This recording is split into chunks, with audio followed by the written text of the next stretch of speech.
Captain Jake Morrison stood in the middle of the bridge of the U's Resolute. His hands rested on the metal railing as he watched the screens in front of him. The ship was quiet, except for the low humming of the engines and the soft beeping of computers. His crew worked at their stations, checking numbers and watching for any signs of trouble in space.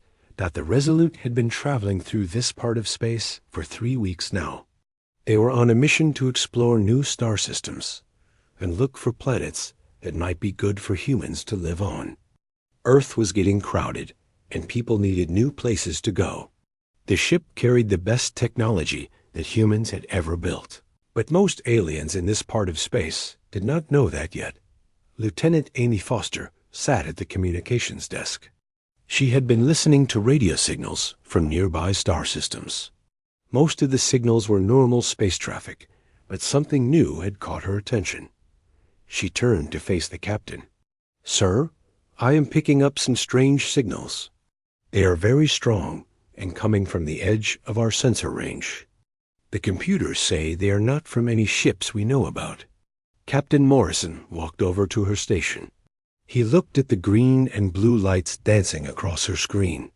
The patterns were different from anything he had seen before. These signals were organized and powerful, which meant they came from a large fleet of ships. "How many ships do you think we are looking at?" he asked. Amy worked with her computers for a few minutes. Numbers and charts appeared on her screen as the ship systems tried to figure out what they were seeing. "The computer thinks there are at least 10 large ships, maybe more. They are all moving together in a formation. And sir, these ships are really big. Much bigger than anything humans have built before." Commander Ryan Blake looked up from his position at the tactical station. He was responsible for the ship's weapons and defenses.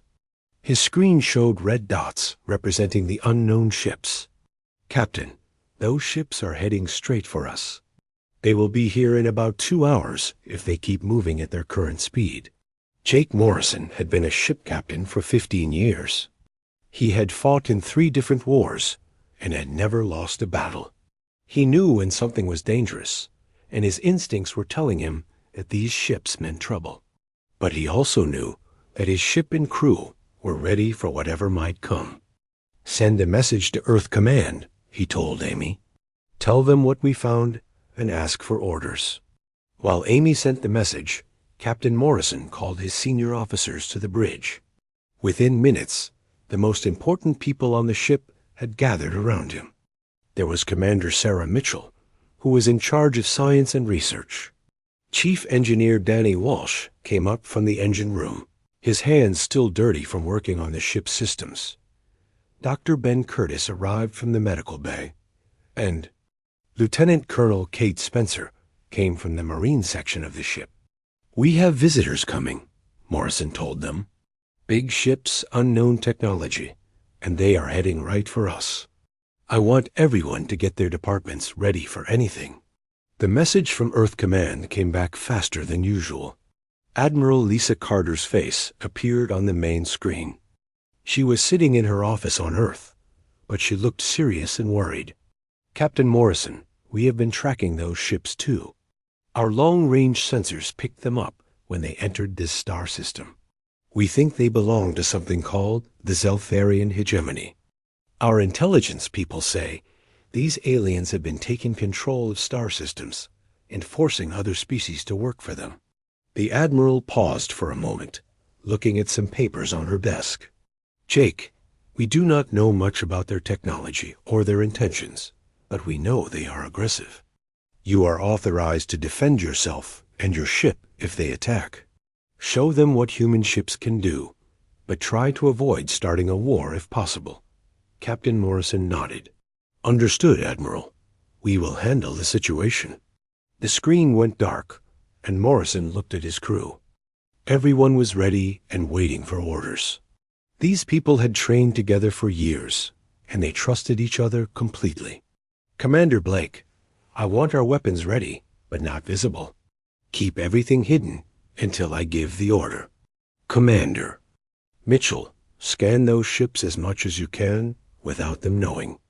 I want to know everything about their technology. Chief Walsh, make sure our engines and power systems are at 100%. Over the next hour, the unknown ships got closer and closer. The Resolute's sensors could see them more clearly now. They were enormous vessels that looked like they were grown rather than built.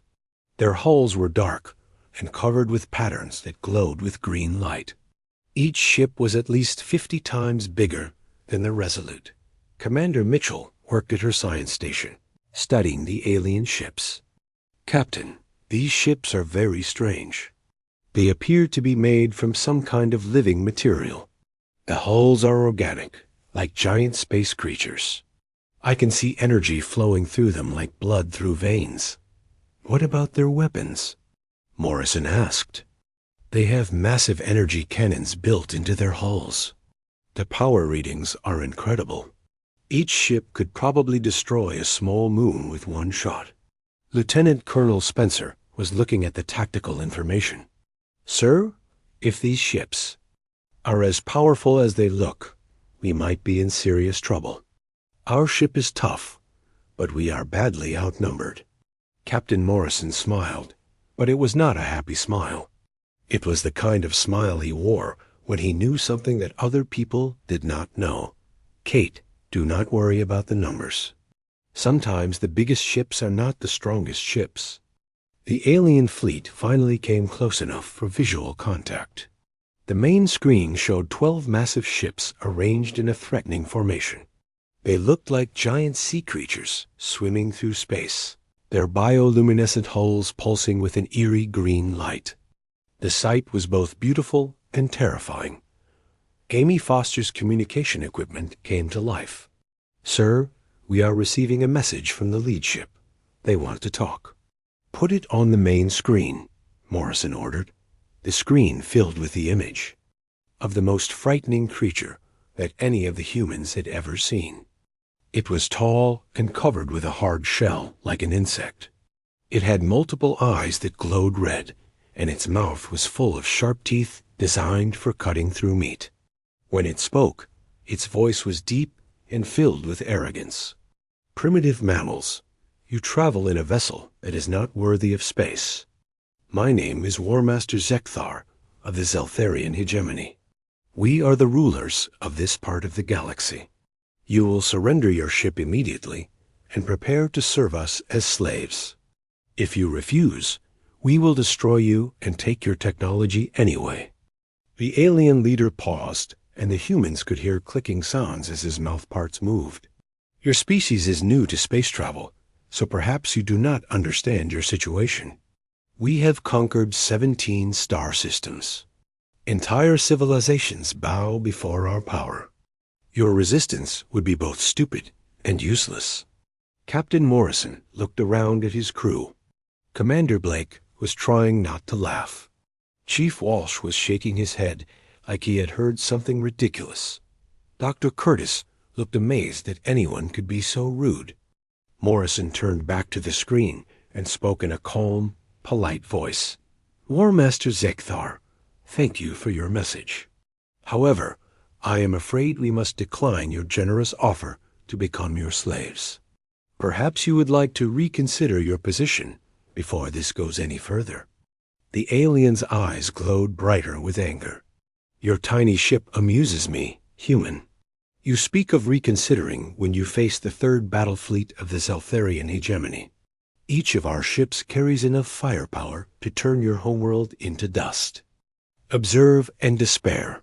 The 12 alien ships began to move into an attack formation. Their hulls glowed brighter as they charged their weapons. Space around the fleet started to shimmer with barely contained energy. It was an impressive and terrifying display of raw power. Morrison watched the show with professional interest. Well, he said to his crew, I think they are finished with their presentation. Now it is our turn to give them one. The 12 Zeltharian dreadnoughts moved through space like giant predators circling their prey. Each ship was a masterpiece of alien engineering, their bioorganic hulls rippling with waves of green and blue light. The energy flowing through their living surfaces created patterns that looked like lightning trapped under glass.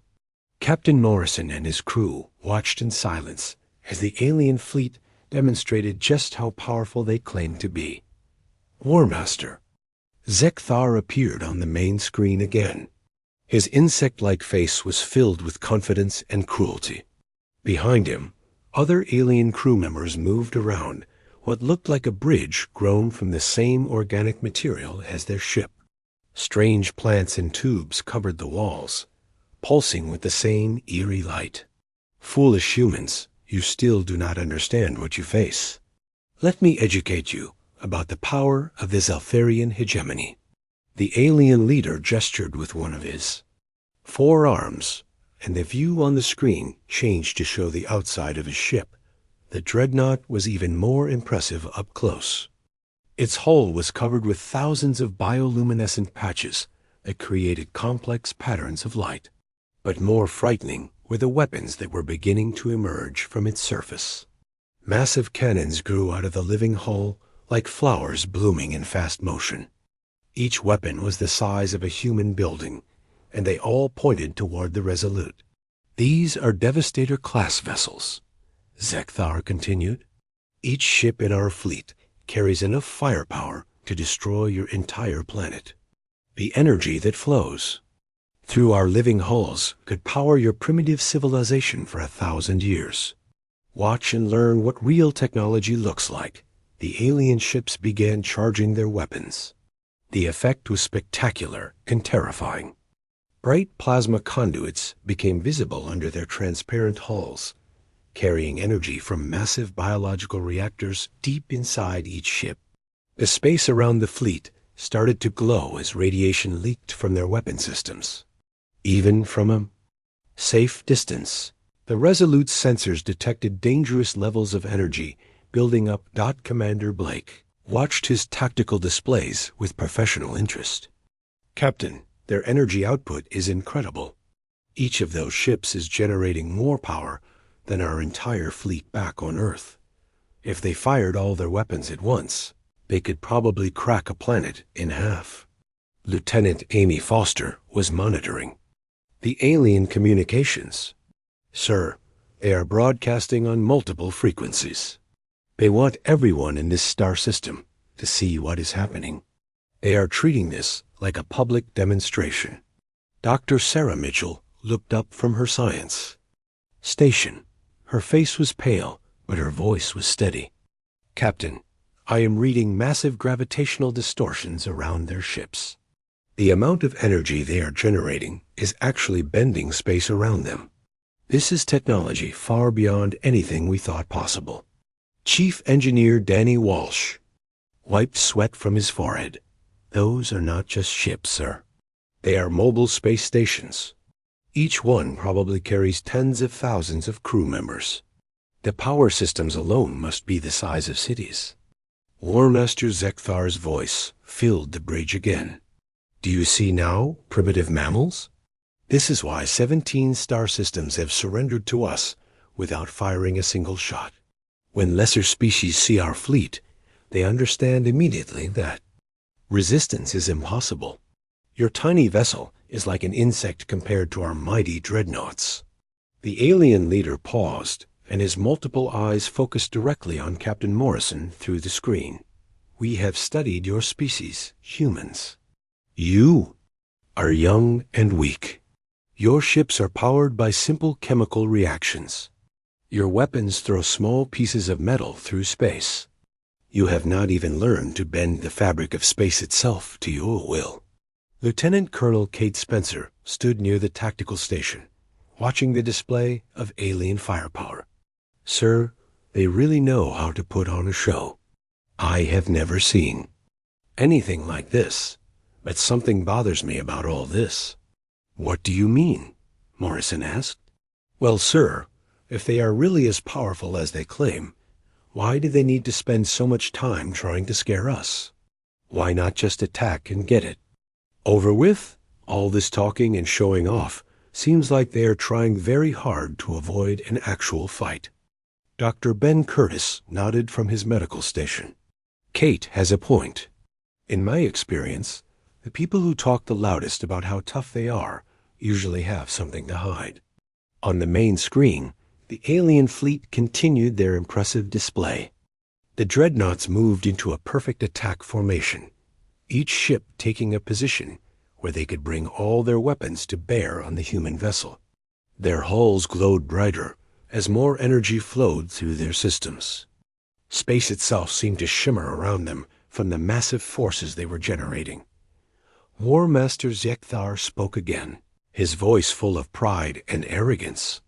"Behold the third battle fleet of the Zeltharian hegemony.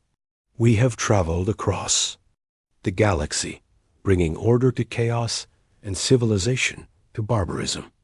Every species we have encountered has recognized our superiority and submitted to our rule." The alien leader gestured again, and images appeared on the screen showing other battles. The humans watched scenes of alien cities burning and strange, creatures kneeling before Zeltharian forces. Ships from dozens of different species lay broken and destroyed in space graveyards. "This is the fate of all who oppose us," Zekthar continued. "Your choice is simple, humans.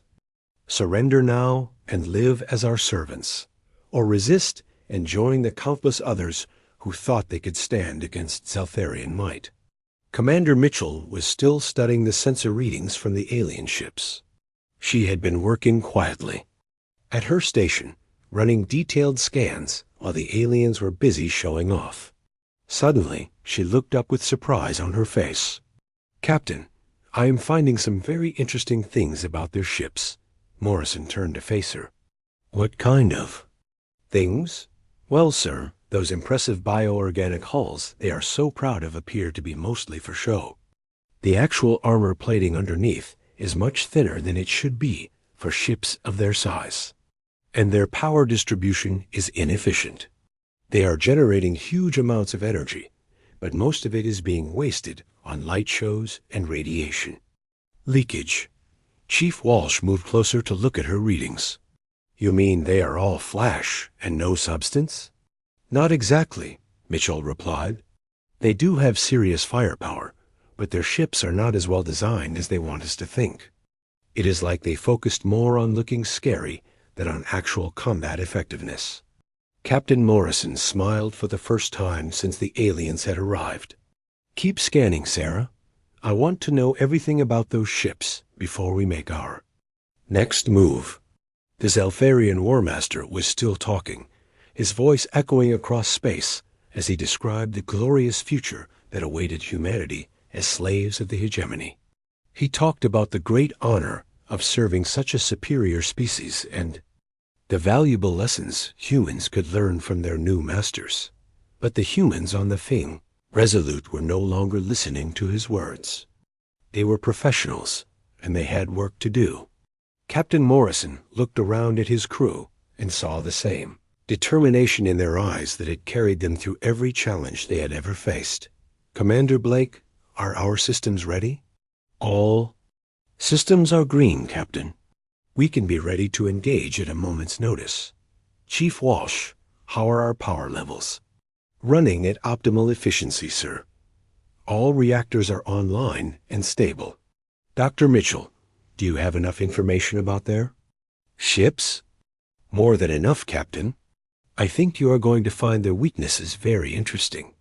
Morrison nodded and turned back to face the main screen where War Master Zekthar was still giving his speech about Zeltharian superiority. The alien leader had no idea that everything was about to change. "Well then," Morrison said quietly, "I think it is time to give our guests a proper response to their presentation." Captain Jake Morrison stepped forward on the bridge of the Resolute. His expression changed from polite interest to something much more dangerous. The crew around him recognized that look immediately. It was the same expression their captain had worn during the Battle of Centauri, when they were outnumbered 20-1 and still managed to win. It was the look of a man who knew exactly what he was going to do next. "War Master Zekthar," Morrison said, his voice carrying across space, with deadly calm, "I must say, that was quite an impressive demonstration. Your ships are certainly large, and your weapons do generate a lot of energy. Now, if you do not mind, I would like to return the favor and show you what human engineering looks like." The alien leader's mandibles clicked together in what might have been laughter. What demonstration could your pathetic little vessel possibly provide? You are outnumbered 12 to 1. Your ship is smaller than our smallest fighter craft. What could you possibly show us that would matter? Morrison looked around at his crew. Commander Blake was grinning now, his fingers dancing over the tactical controls. Chief Engineer Walsh had a satisfied smile on his face as he checked his power readings. Dr. Mitchell was watching her sensors with anticipation.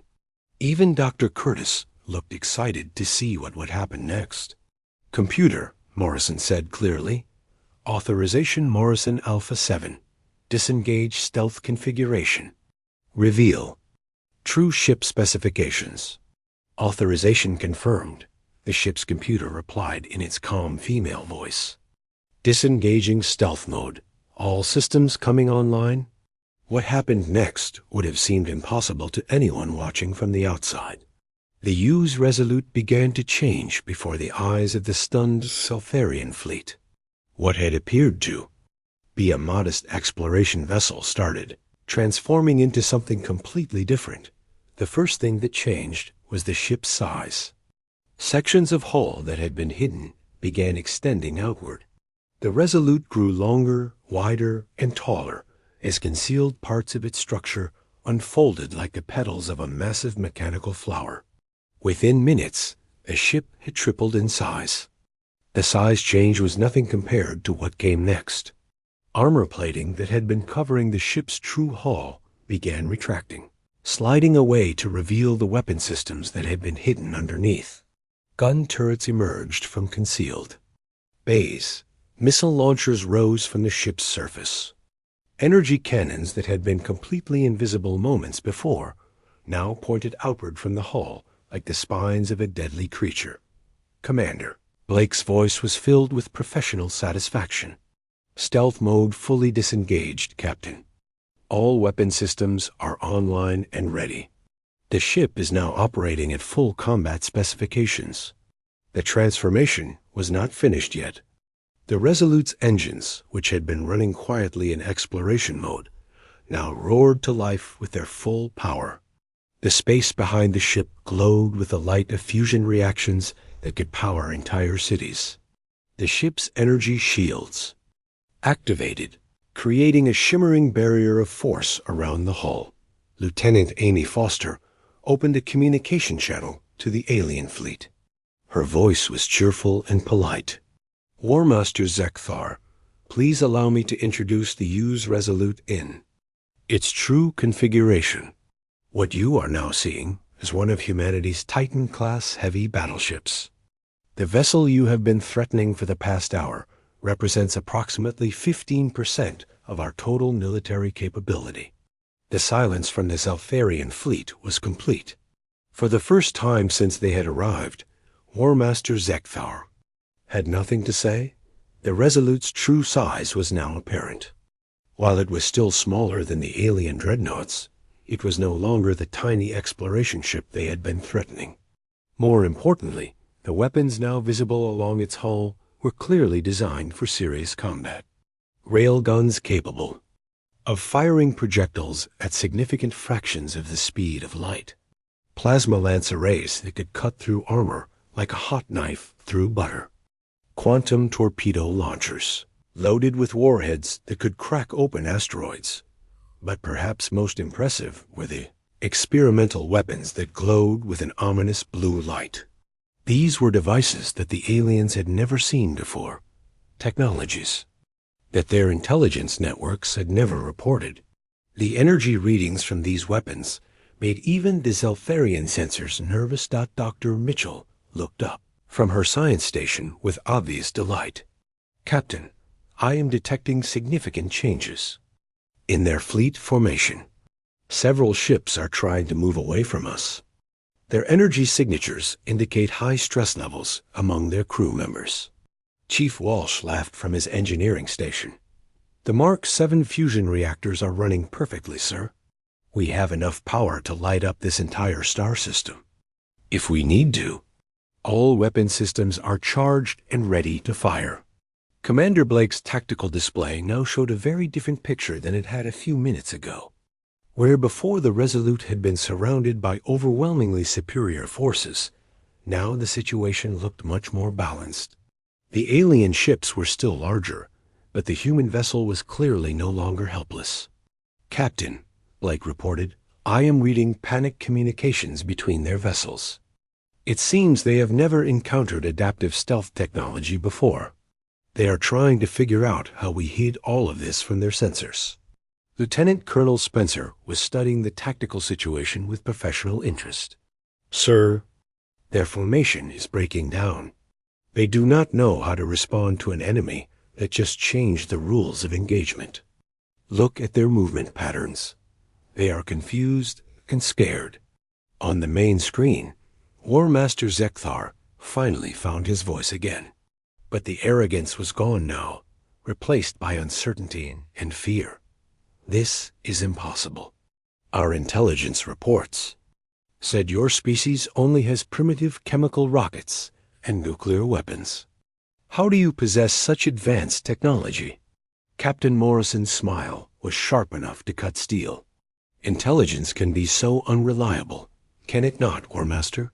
You see, humans have a saying that we are quite fond of. We like to speak softly and carry a big stick. We prefer to let our actions do the talking, rather than making threats and boasting about our power." The Resolute's weapon systems began cycling through target acquisition routines. Each of the 12 Zeltharian dreadnoughts found themselves painted by multiple targeting lasers simultaneously. The ship's combat computer was calculating firing solutions for every possible target, demonstrating that it could engage the entire alien fleet at once if necessary. "This cannot be happening," Zekthar whispered, his multiple eyes darting around as he tried to understand what he was seeing. No single vessel could coordinate such an attack pattern against our entire fleet. Commander Blake's voice was professionally cold as he responded. "War Master, our ship's artificial intelligence is requesting permission to demonstrate our point defense capabilities. Apparently, it finds your earlier threats to be somewhat offensive." Morrison nodded. "By all means, Commander. Let us show our guests what human technology can really do." What followed was a display of precision and coordination that completely shattered the aliens' understanding of space warfare. The Resolute launched a spread of tiny microdrones, each no larger than a marble, but packed with advanced sensors and maneuvering systems. These drones spread out from the ship and began weaving through the Zeltharian formation at impossible speeds. The drones did not attack. Instead, they performed an intricate dance around the alien ships, swooping between their hulls and dodging around their weapon systems. Every movement was calculated to demonstrate that every square meter of the Zeltharian vessels was within range of human weapons. The message was clear. If the humans wanted to attack, there was nowhere the aliens could hide. The psychological impact on the Zeltharian fleet was immediate and devastating. These aliens had built their entire military doctrine around intimidation and overwhelming displays of force. They had never encountered an enemy that had deliberately concealed their true capabilities and then revealed them at the perfect moment to achieve maximum shock value. Dr. Curtis observed the alien reactions with clinical interest. "Captain, I am reading massive stress responses from their bridge crews. Heart rates elevated, assuming they have hearts. Their formation is starting to break apart as individual ship commanders lose their nerve." The psychological collapse of the Zeltharian fleet was happening in real time. Captain Morrison and his crew watched their sensors as the alien formation fell apart. Ships that had been arranged in perfect attack positions just minutes ago were now drifting away from each other. Some were backing away from the Resolute entirely, while others seemed frozen in place as their crews tried to figure out what to do next. "War Master, Zekthar appeared on the main screen again, but he looked like a completely different creature than the one who had been making threats earlier. His multiple eyes were wide with shock and fear. His mandibles clicked nervously as he struggled to find words. Behind him on the alien bridge, other crew members were running around in obvious panic. "This changes nothing," Zekthar said, but his voice shook as he spoke. "You may have hidden weapons, but we still outnumber you 12-1. Our ships are still larger than yours. We can still destroy you if we choose to fight." Captain Morrison looked at the alien leader with something that might have been pity. "War Master, you are absolutely right. You do outnumber us. Your ships are indeed larger than ours. And yes, if you really wanted to, you could probably destroy us in a straight fight. But let me ask you something important. Do you really want to find out what the cost of that victory would be?" The question hung in space between them. Morrison continued speaking in the same calm, reasonable voice he had been using all along. "You see, the thing about humans is that we do not like to fight unless we have to. But when we do fight, we fight to win.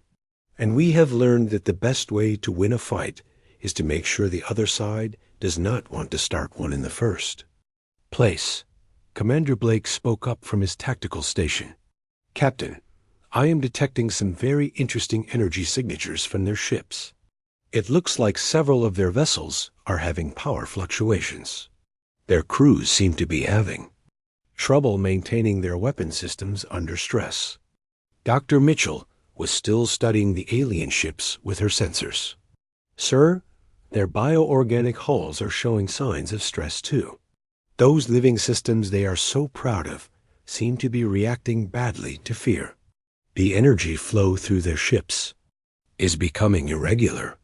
Chief Engineer Walsh looked up from his station with a grin. "Captain, their power distribution is becoming less efficient by the minute.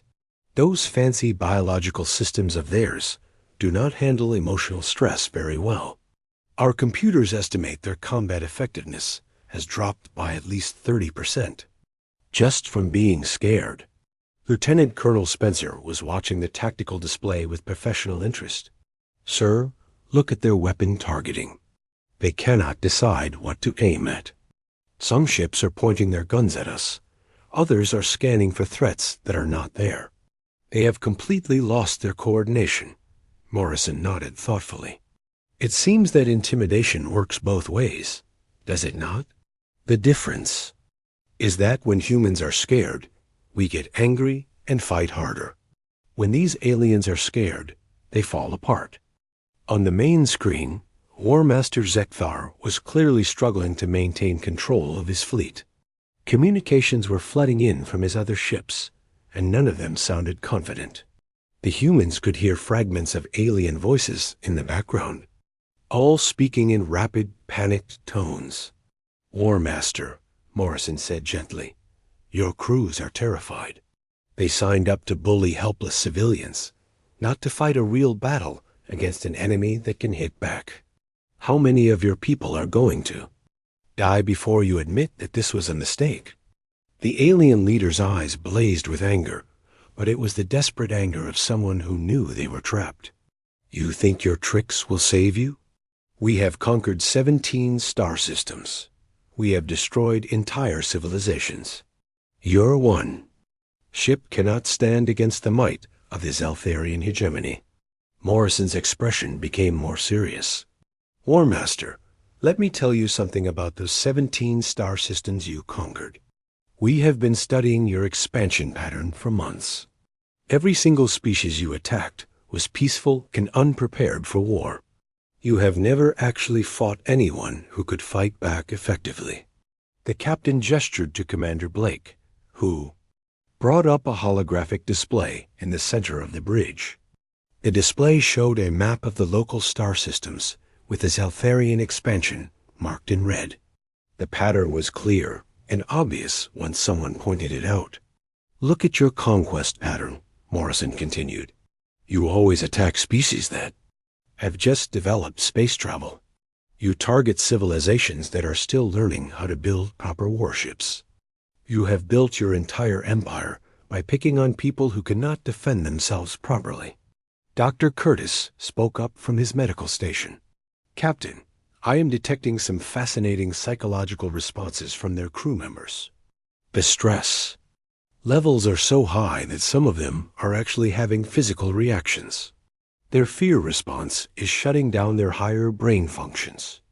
Lieutenant Amy Foster was monitoring alien communications across all frequencies. Sir, I am picking up messages from ships throughout their fleet. Several captains are asking War Master Zekthar for permission to withdraw. They want to leave this star system immediately. The micro-drones that the Resolute had launched were still dancing around the alien ships, but now they were doing something new. Each drone was projecting a small hologram that showed detailed technical specifications of the Zeltharian vessels. The message was clear. The humans knew exactly how the alien ships worked, down to the smallest detail. War Master Zekthar stared at the holographic displays in horror. How do you know so much about our ships? This information is classified at the highest levels of our government, Morrison smiled. War Master, did you really think you could travel around the galaxy, conquering people without anyone paying attention? Humans may be new to this part of space, but we are very good at gathering intelligence. We have been watching your empire for quite some time. The truth was even more devastating than the alien leader could have imagined. Commander Mitchell's scans had revealed that the Zeltharian ships, despite their impressive appearance, were designed primarily for psychological warfare rather than actual combat. Their massive size and bioorganic hulls were meant to scare enemies into surrendering without a fight. Your ships are beautiful, War Master, Morrison continued, but they are built for show, not for war. Those living hulls make impressive light displays, but they are actually vulnerable to the kinds of weapons we carry. Your energy distribution systems are inefficient. Your armor is too thin, and your crews are not trained for real combat. Chief Walsh called out from his engineering station. Captain, I am reading massive power fluctuations throughout their fleet. Several ships are showing signs of system failures. Those biological components of theirs are breaking down under stress. The situation was becoming clear to everyone involved. The Zeltharian hegemony had built their empire on a foundation of fear and intimidation. They had never expected to encounter an enemy that was not afraid of them, an enemy that had prepared specifically to counter their tactics. Commander, Blake's tactical computers were running continuous analysis of the alien fleet. Sir, our combat projections are very interesting. In a straight fight, we would take heavy damage, but we would probably destroy at least 8 of their 12 ships before they could finish us off. And that is assuming their crews do not panic completely when the shooting starts. Morrison looked around at his crew. These people had faced impossible odds before, and had always found a way to win. They were not afraid of the alien fleet, even though they were badly outnumbered. In fact, they seemed almost eager to see what would happen next. War Master Zekthar, Morrison said, his voice carrying a note of finality. You have a choice to make. You can order your fleet to attack us, and we will fight back with everything we have. A lot of people on both sides will die, and when it is over, your empire will have learned that humans are not easy prey. The captain paused, letting his words sink in. Or you can be smart about this and realize that the galaxy has changed. There are species out here now that will not bow down to bullies. The age of easy conquests is over. The silence that followed Captain Morrison's ultimatum stretched across space like a heavy blanket. The 12 Zeltharian dreadnoughts hung motionless in their broken formation, their bioluminescent hulls flickering with uncertain light. On the bridge of the Resolute, the human crew waited patiently for the alien response. They had done everything they could to avoid a fight, but they were ready for whatever came next. War Master Zekthar stared at Captain Morrison through the communication screen. The alien leader's multiple eyes darted back and forth as he tried to process what had happened. In less than an hour, his overwhelming advantage had disappeared completely. His mighty fleet, which had never met serious resistance before, now faced an enemy that seemed to know their every weakness. "You speak of choices," Zekthar said finally, his voice barely above a whisper. "But what choice do you leave us? If we retreat, our empire will see it as weakness. Other species will think they can resist us too. Our entire system of control will collapse." Morrison's expression softened slightly. For the first time since the encounter began, he looked at the alien leader with something approaching sympathy. "War Master, perhaps it is time for your empire to consider a different approach. You have built your power on fear and intimidation, but there are other ways to lead." Lieutenant Amy Foster was monitoring communications from across the star system. She looked up from her station with excitement in her voice. "Captain, we are receiving messages from multiple species throughout this sector. Word of this encounter is spreading rapidly. I am picking up signals from at least 20 different civilizations." Commander Blake studied his tactical displays with professional interest.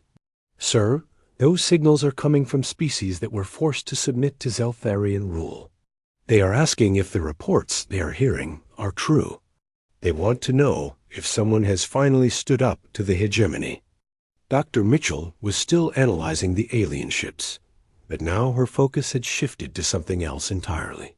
"Captain, I am detecting massive changes in energy patterns throughout Zeltharian space. Ships are changing course. Fleets are withdrawing from occupied systems. The news of what happened here is causing a chain reaction across their entire empire."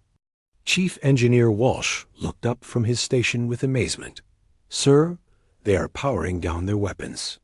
All 12 ships are reducing their energy output. They are not preparing to fight anymore." The transformation of the tactical situation was complete. Where moments before the Zeltharian fleet had surrounded what they believed to be a helpless victim, they now found themselves completely outmaneuvered by human technology and tactics they had never imagined possible. More importantly, they had lost something even more valuable than military advantage. They had lost their reputation for invincibility. "Captain," Morrison opened a general communication channel that would reach not only the alien fleet, but also any other ships or listening posts in the area. "This is Captain Jake Morrison of the United Earthship Resolute. I want to make something very clear to everyone who is listening to this message." His voice carried across space with calm authority. Humanity did not come to this part of the galaxy to conquer or to build an empire. We came here to explore, to learn, and to make peaceful contact with other civilizations. We have no interest in ruling over other species or forcing anyone to submit to our will. The captain paused, making sure his words were being recorded and transmitted throughout the sector. "But we will not tolerate bullies. We will not stand by and watch while aggressive species terrorize peaceful civilizations. Today, the galaxy learned that there are consequences for those who choose the path of conquest and intimidation." Lieutenant Colonel Spencer was watching the reactions of the alien crews through the ship's sensors. "Sir, their stress levels are dropping rapidly. I think they are actually relieved that we are not going to attack them. They were terrified of what would happen if this turned into a real fight." Dr. Curtis nodded from his medical station. "From a psychological standpoint, they are experiencing something their species probably has never encountered before. They are learning what it feels like to be on the receiving end of overwhelming force. It is a very educational experience." On the main screen, War Master Zekthar seemed to be struggling with a decision that would affect the future of his entire empire. Behind him, other alien officers were speaking in urgent whispers. The humans could see that a heated debate was taking place on the alien bridge. Finally, the War Master spoke again. His voice was different now, lacking the arrogance and cruelty that had marked his earlier communications. Captain Morrison, what do you want from us? What are your terms for allowing us to leave this system? Morrison looked genuinely surprised by the question. Terms? War Master, I think you misunderstand our position completely. We are not conquerors. We do not want tribute or territory or slaves. We want something much simpler than that. The captain leaned forward in his chair, his expression serious but not threatening. We want peace. Real peace, not the kind of peace that comes from fear and oppression. We want all the species in this part of the galaxy to be free to develop and grow without worrying about being attacked by aggressive neighbors. Commander Mitchell looked up from her science station with important news. Captain, I am detecting ships moving throughout Zaltharian space. It appears that several occupied systems are declaring their independence. The psychological impact of this encounter is spreading faster than we expected. Amy Foster was coordinating communications with multiple sources. Sir, I am receiving messages from the governments of at least 15 different species. They are asking for information about Earth and humanity. They want to know if we would be willing to help them establish defensive alliances. Chief Walsh laughed from his engineering station. Captain, it looks like we just started a revolution without firing a single shot. Sometimes the best weapon is just showing people that the bully can be stopped. The transformation happening across the sector was remarkable. For years, the Zaltharian hegemony had maintained control through fear and the threat of overwhelming force. But now that their reputation for invincibility had been shattered, their entire system of control was falling apart. Commander Blake was tracking ship movements throughout local space. Sir, Zaltharian fleets are withdrawing from multiple star systems. It appears they are pulling back to their core territories. Some of their subject species are already moving to reclaim their independence. Captain Morrison addressed the alien War Master one final time. Zekthar, your species has a choice to make. You can continue trying to maintain your empire through force and intimidation, and you will discover just how creative human defensive technology can become. Or you can join the community of civilized species and learn what cooperation and mutual respect can accomplish. The alien leader was quiet for a long moment, staring at something beyond the view of the communication screen. When he finally spoke, his voice was barely audible. What guarantees do we have? How do we know that humans will not seek revenge for our past actions? Morrison's answer was immediate and sincere. You have my word, War Master. Humans are not interested in revenge. We believe in justice, but we also believe in forgiveness and second chances. If your people choose the path of peace, we will help you find a place in the galactic community. The silence stretched for several minutes before Zekthar spoke again. We will consider your words, Captain Morrison. Our fleet will withdraw from this system while our leaders discuss these matters. That is all we can ask for, Morrison replied. And War Master, when you encounter human ships in the future, you might want to remember this conversation. We prefer to make friends rather than enemies, but we are prepared for either option. As the Zaltharian fleet began its withdrawal, turning their massive ships toward the edge of the star system, the crew of the Resolute watched with satisfaction. They had achieved something remarkable without firing a single shot. They had ended a war before it could begin and started a process that might bring freedom to dozens of oppressed species. Dr. Ben Curtis summed up the day's events perfectly. Well, Captain, I believe the appropriate human expression is talk. Softly and carry a big stick. Sometimes just showing people the stick is enough. The laughter that filled the bridge carried across the communication channels, and somehow that sound of human joy and confidence did more to establish Earth's reputation in the galaxy than any display of weapons ever could.